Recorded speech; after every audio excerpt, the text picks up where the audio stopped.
Hey there, today I wanted to start with something really simple, really fun.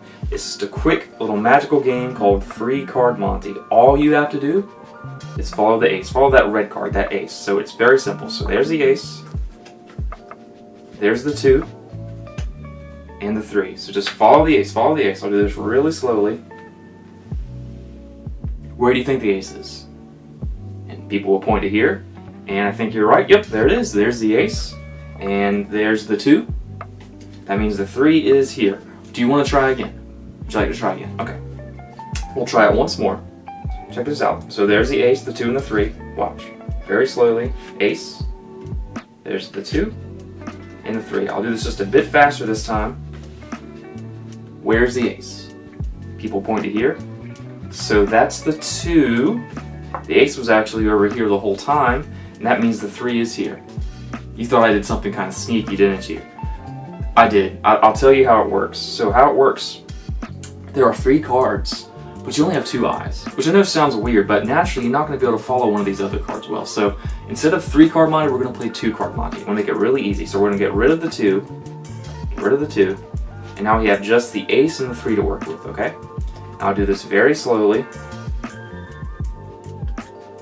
Where's the ace? People point to here. So let's see what this other card was first. That was the 3, so that means that has to be the ace, right? That's actually the 2. The ace was over here the whole time. Have you ever been so close to someone it was almost like you could read their mind? Like you would give them just a look and you would know what they were thinking. Check this out, check this out. In this box I have a multicolored cube. If you would just mix that cube up in your hands like so, yeah. And then place it in the box and note whatever color is up on top. So I have my head turned away and this is the color to note. I'm going to place the lid on the box. I'll turn my head back. So just to note, that there's no possible way I can like look through the box or anything. The box is opaque, there's no sliding doors. I can even put the box behind my back and it wouldn't matter. So I'm going to say the colors just in order: red, yellow, blue, white, green, pink. You know, I saw a little tiny spark in your eye right when I said white. Is that right? That is right. Would you like to see it again?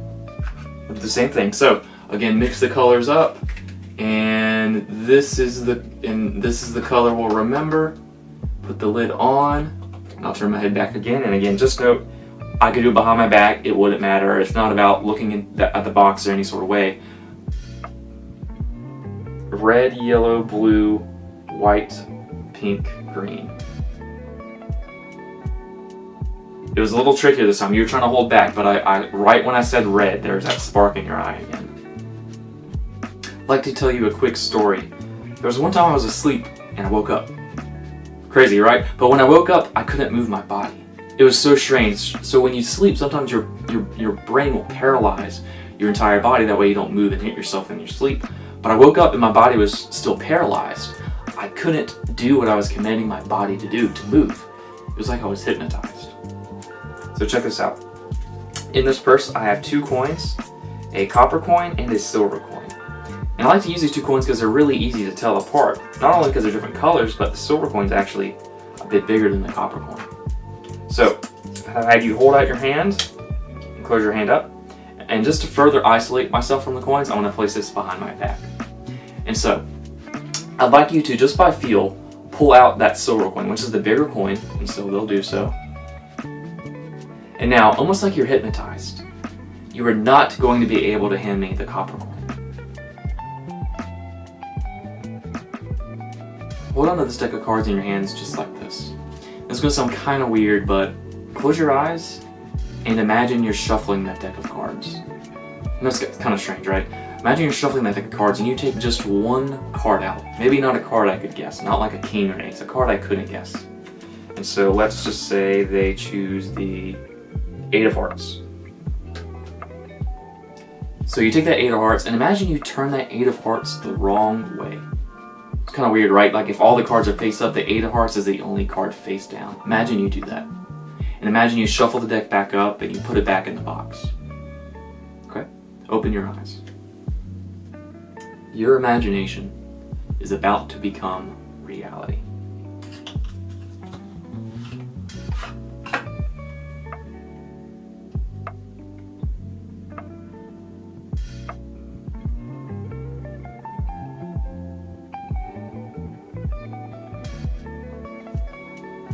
one card face down.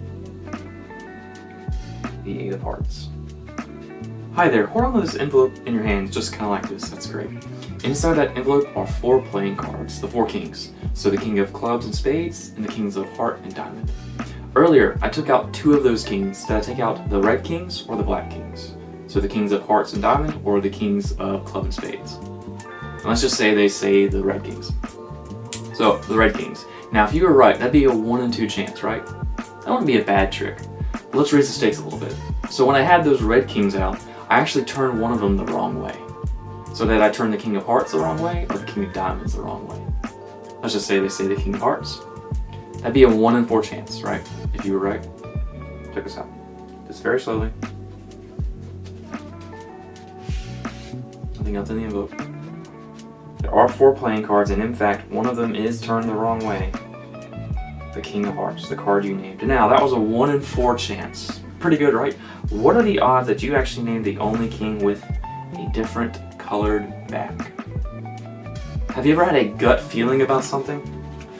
Like maybe you thought a friend might be having a bad day, so you sent them a text? Or maybe you still packed an umbrella even though there wasn't a cloud in the sky. Magicians call this precognition. You know, getting a feeling about certain events or predicting what a certain event will be before that event even happens. So check this out. I have 3 different cards with a different color, different symbol. Take the pen and point to any one of those. So let's just say they point to the star. That's great. The star. Believe it or not, I knew you were going to pick the star. I foresaw you were going to pick the star. Well, what good is my word if I don't have the proof to back it up? I was so confident you're going to choose the star that I decided to leave just 1 card in the envelope. 1 card. And it says, you will choose the star. Check this out. I have this kind of blue squishy ball. It's kind of cool, right? Watch, I want to make it disappear right in front of your eyes. Hold on. Disappear in front of your eyes. One more time. Disappear in front of your eyes. It's doing the opposite of disappearing. It multiplied. That's okay. Watch, check this out. Ready? Put my hand around them. Kind of tricky. There we go. Ready? Do you see it? They traded places. That was really stupid. Watch. If you hold out your hand for me, that'd be great. I'm gonna hold on to this ball, you hold on to this ball, okay? Ready? They traded places again. See, check it. Oh. I think I did it wrong. What's in your hand? I want to show you something really special. I have 3 coins. I know these coins are kind of strange, but I like to use them because they're all different colors. There's a copper coin, a brass coin, and a silver coin. And this trick is one of my favorites because I get to break the 3 fundamental rules of magic. The first rule is to never tell the audience what's about to happen. It ruins the element of surprise. So what's about to happen is each of these coins is going to like teleport, trade places from hand to hand, which I know sounds crazy. Watch. I'll take just the silver coin, leaving what in this hand? The copper and brass coin. Watch this.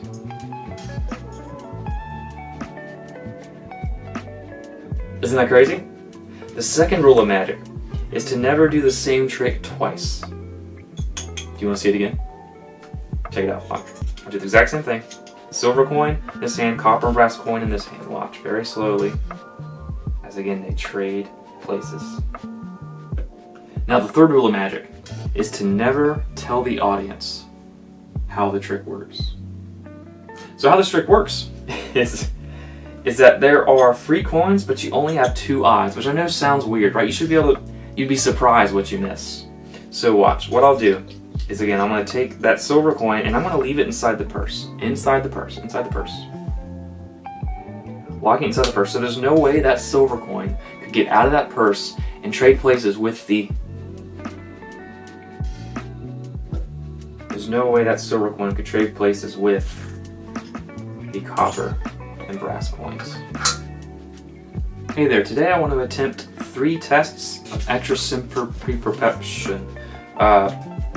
For the first test, I'm going to try to read someone's mind. And don't worry, I'll give you a prompt. So it's not like I'm going to be just digging around in your mind. It's okay. For the second test, I'm going to try to predict the near future. Wouldn't that be cool to be able to predict like the weather or maybe how the stocks rise and fall? For the third test, I'm going to try to divine information that no one knows. So for a little bit later, would you mind just touching one card? Just touch one. Yeah, don't take it out. Don't take it out. Just touch one. This one? Okay. I'm going to place it face down right there so it's in full view the whole time. I'm going to place the rest of the deck on top of it. Okay? So for the first test, I'd like you to think of any three-digit number. Any three-digit number. Any three-digit number.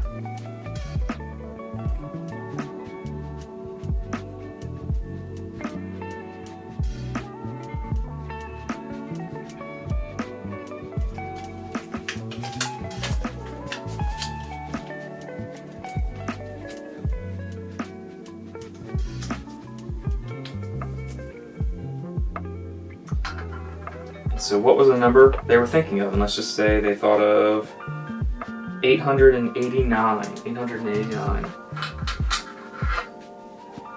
889. For the second test, I'm going to try to predict the future. Would you hold on to this coin for me? Second test, I'm going to try to predict the future.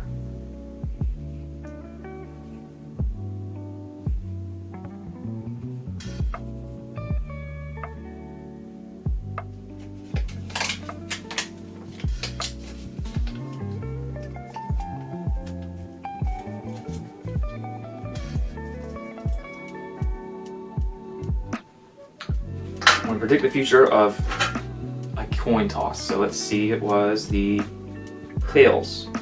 And let's do one more. Let's do another one. Heads. And another one. Heads. So tails, heads, heads.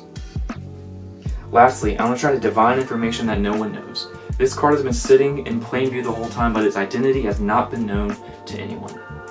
I'm going to try to divine the identity of that card now.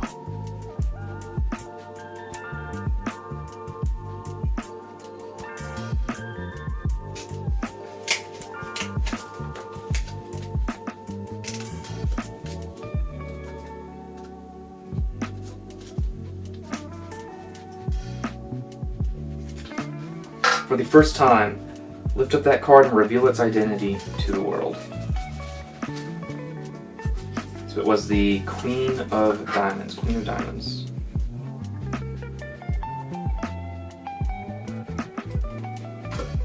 So, for the first test of I tried to read someone's mind. You would think of the number 889. I read your mind and I wrote down 889. Let's do that third test next. So for the third test of perception, for the third test, this card was in plain view the whole time, but no one knew its identity. I tried to divine its identity.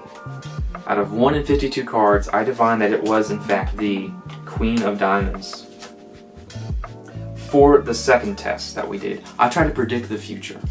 For the second test, it was 3 consecutive, not 1, but 3 consecutive coin tosses.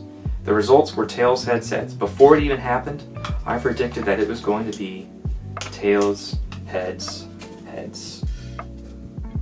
I want to show you one of my favorite magic tricks. There are no props, there is no secret funny moves, it is just magic in its purest sense. What it is it's about manipulating and compressing light, which I know sounds crazy. A little magical wave. Here we go, here we go.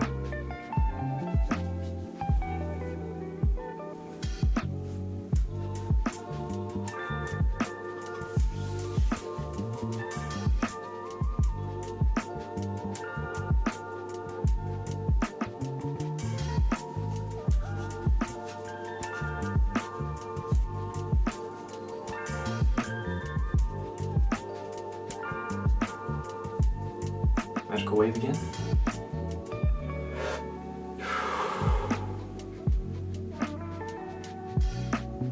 Check this out.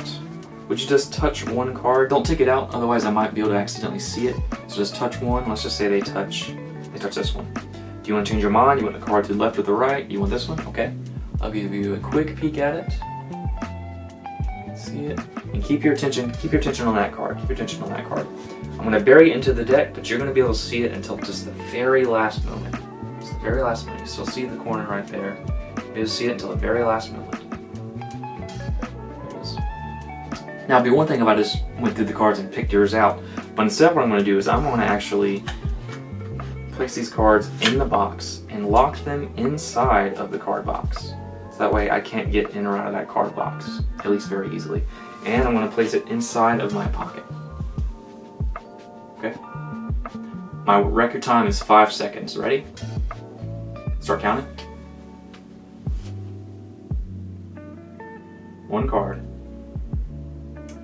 It only counts if I break my record if the card is correct. What was the name of the card? And they'll say the 3 of spades. I have 1, 2, 3, 4, 5, 6, 7, 8 playing cards. Now, one of these cards is secretly a little bit different than the others. I don't want to tell you why quite yet, but one of them is secretly a bit different. I want you to point to whichever card you think is going to be the secretly different card. Now keep in mind, it's a 1 in 8th chance, so make your choice very carefully. Let's just say they choose this card. Say, okay, would you want to change your mind? And most of the time they say no. I say, okay. So that was the card. Go ahead and turn that card over very slowly. It moves.